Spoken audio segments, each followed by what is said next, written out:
All right, everyone, welcome back to another Do the Right Film video. This time a little bit different. We're going to be putting one of our main reviews from our podcast as video on YouTube for you guys. The other half before this of the podcast you can find on iTunes and Spotify. We just did that. Now we're going to be doing our review of Toy Story 4, the newest installment in the Toy Story cinematic universe. Is it a universe? I mean, it's a universe, right?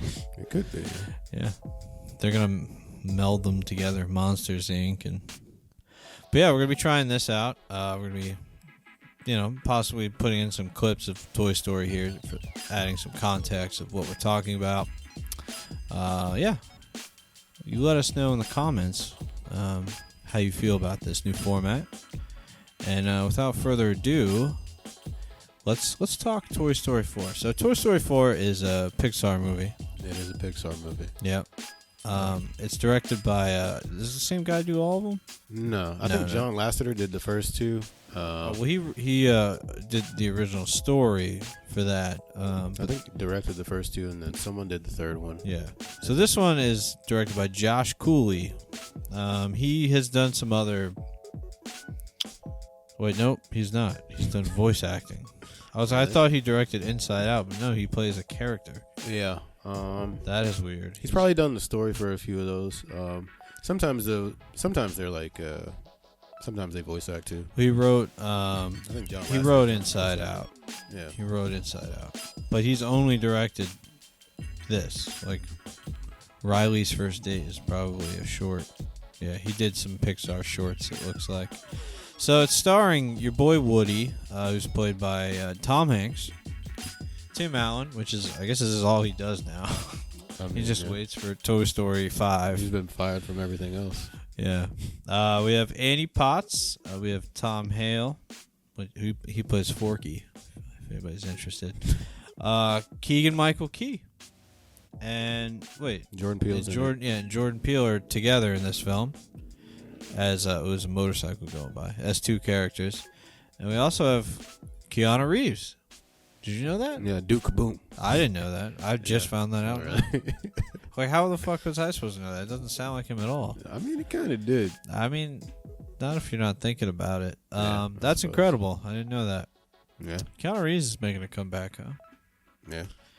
Yeah, so the synopsis for this one is when a new toy called Forky joins Woody and the gang, a road trip alongside old and new friends reveals how big the world can be for a toy.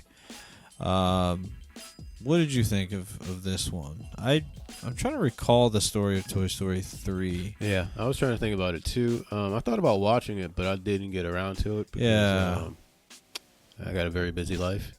So it's like 9 years in the future. Yeah, but essentially we pick up where we left off in the third one. Buzz and Woody and the rest of the gang are now property of Bonnie. Sniveling little shit. Yeah, I believe they were gifted to Bonnie by Andy. Is there a relation there? Does Andy know Bonnie? I don't believe so. I can't remember. Yeah, I can't exactly remember what happened. It could have been a yard sale. It could have been some sort of situation like that. But yeah. I remember him actually delivering, like at least Woody and Buzz to her or something like that, because there was like a touching moment. But yeah, we sort of pick up. They're now the property of Bonnie. Bonnie's about 5 years old. She's about to start kindergarten. Things are more or less the same, but things are changing for several toys in the group, specifically Woody. Woody isn't being played with as much as he used to be. He is seeing his position as the favorite toy sort of slip. This is obviously discouraging, but I think that Woody has sort of a surprisingly good grip on life for a toy. For a sentient toy. He's going through a toy life crisis. Yeah. I almost had a good joke for it. Almost shelf life shelf life. I don't know, but he's not being played with it as much, and this is discouraging. But he knows his place is he knows that his place is beside his kid, and he knows that he is in this world to provide happiness and comfort for his kid, and he takes great pride in that. And after she creates a new toy out of a fork called Forky on her first day of kindergarten, he decides that it's his duty to make sure that Forky understands that his place is at the side of his new kid as well. Mm-hmm. And sort of an adventure ensues. They go on a family vacation or road trip, and Woody is sort of tasked with keeping a handle on Forky. Forky keeps trying to dive back into the trash. He loves trash, bro. Trash. Yeah. And we sort of start the adventure from there. Some complications arise, and we get to see a new side of Woody and sort of and follow his development as he becomes an older toy and an aged toy, and follow him at a very important junction in his toy life. And it got a little bit emotional for me, if I'm honest. Yeah, you specifically towards the end. Yeah. So, Yeah. It definitely kind of makes you recall the legacy and like remembering like when you first saw Toy Story, the original. And yeah, I think I got a little emotional as well. I think that just the character Woody and Buzz Lightyear and just this entire world that they've created is like Pixar's best work for me. It's such a unique concept where humans are so secondary in the story, and I feel like they're a little more like relevant, the humans, I guess, in terms of like their screen time and how you see them as an audience. Whereas I feel like before they were just like shadowy figures that you didn't really know much about. Yeah. So that's kind of a new thing now. I don't know if that's just relating to the I don't know, the newer generation. I think Make so. them feel I think human again. I think it works because they've sort of interwoven them into the story a bit more, and a lot of the emotional elements are still experienced through the toys, and a lot of the very human stories are experienced through the toys. But we have the humans there as sort of a point of reference and a point of reference for us and for the toys. But yeah, I actually liked a lot about this one. I think it flexes more of that emotional storytelling and the human storytelling, even though we're getting perspectives of toys. They've definitely developed these characters so much, and they've become so much of our lives at this point. It's very satisfying to see where these characters have ended up, and I think the stories in this specific sequel were very satisfying to see. Bo Peep's story arc was, I think, probably the coolest thing I've seen in Toy Story. Yeah, with that skunk RC car. Yeah. I mean, I was like, holy shit. And just the animation is also amazing too. Like some of the scenes with the humans, I'm like, is this? The backgrounds look real. Yeah, they've gotten so much better since the first one. It's getting to the point where it's just like, all right, just make live actions at this point. I mean, it looks so good.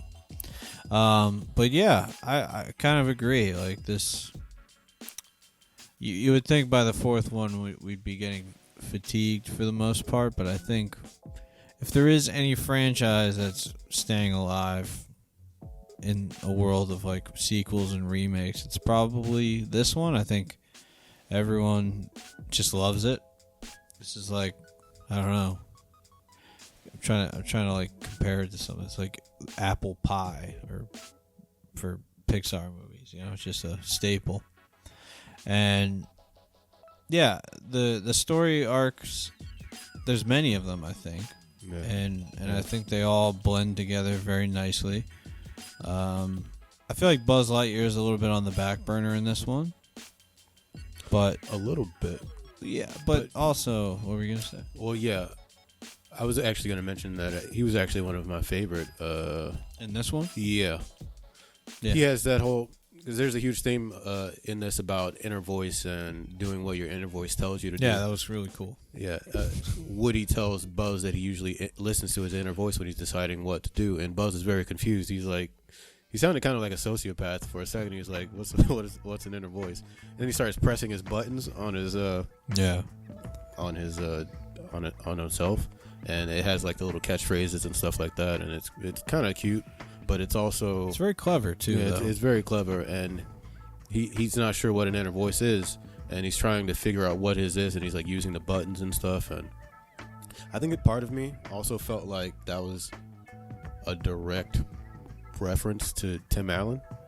I don't think it was an accident that, because Tim Allen says a lot of crazy shit. I don't know if you've seen him on Twitter, but I think that I haven't. It's kind of like he doesn't have an inner voice sometimes, but I think there's no way that was done like coincidentally. Yeah, I don't know anything about that. I'm curious, so I'll be on his Twitter later. Yeah, he was like blaming millennials for his show getting canceled and stuff, blaming liberals. Really? Yeah. So I think they may have done that on purpose. There's definitely a lot of there's a few other like social commentary. These goddamn millennials don't like home improvement. They don't like to fucking improve their homes.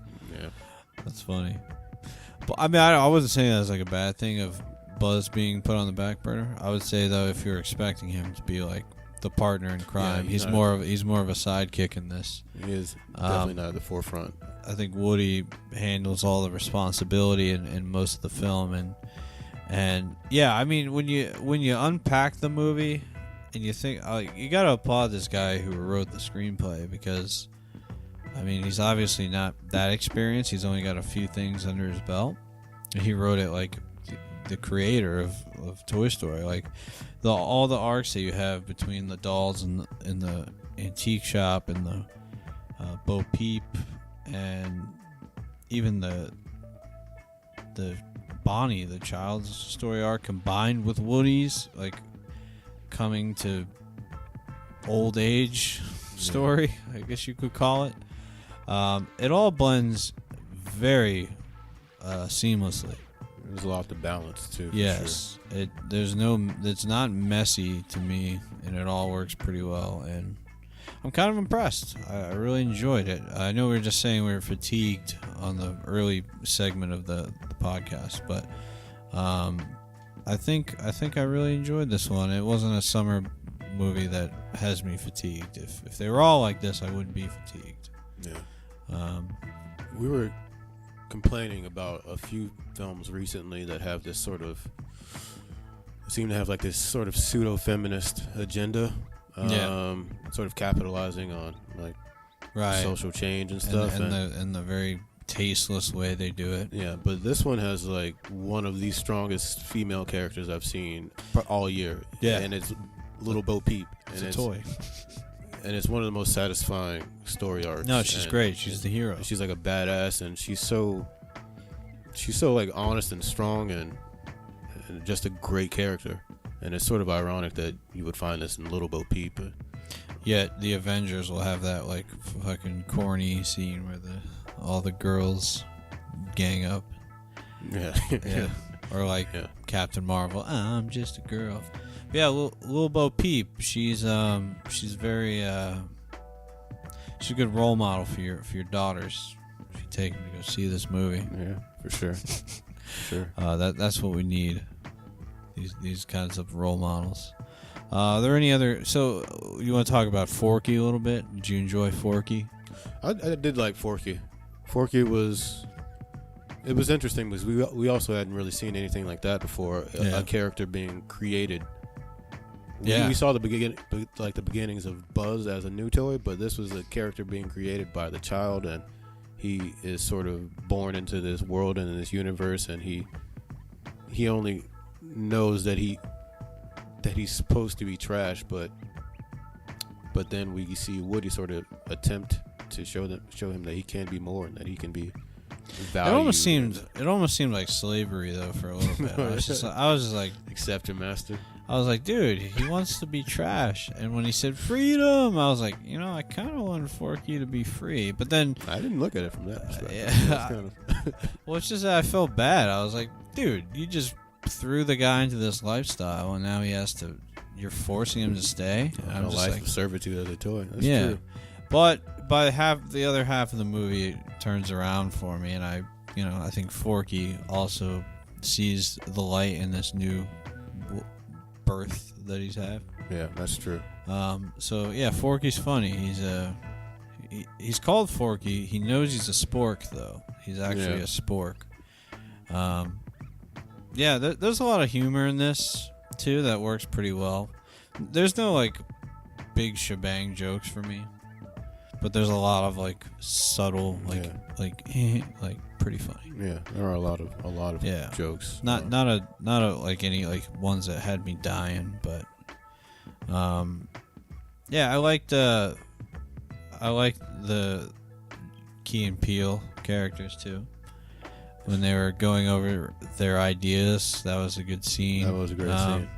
I believe that's in the trailer where they're like attacking an old lady. Yeah, they sort of they take it to a higher level in this one. They tell they have a bunch of different plans. Yeah, and it usually involves killing or scaring an old lady, which is kind of funny and unusual for this.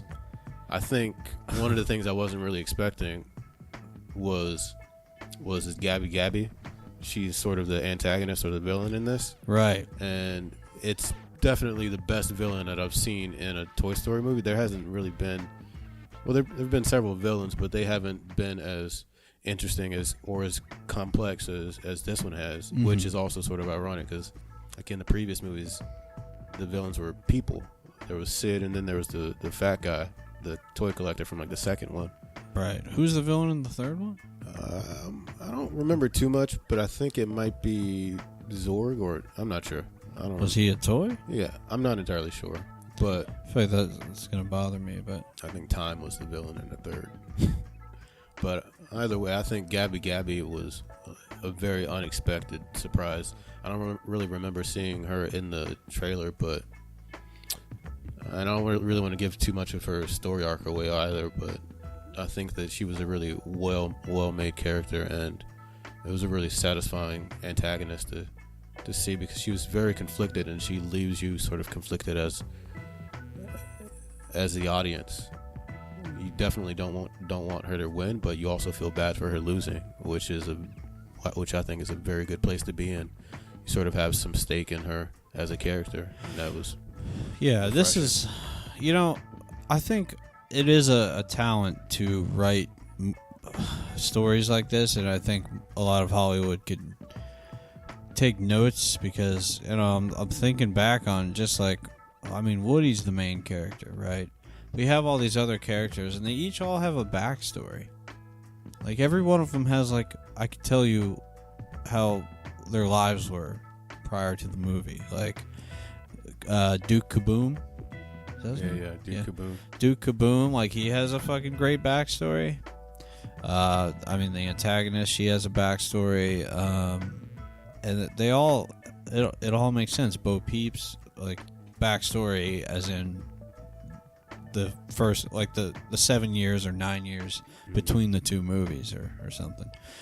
That is well told, I feel like every central character is flushed out. Yeah, and they all sort of align and make sense with where their characters are when we meet them, and then sort of the changes that we experience during the movie and where they end up at the end of the movie. It all makes sense, and it's satisfying, and it's just refreshing to fucking see, if I'm honest.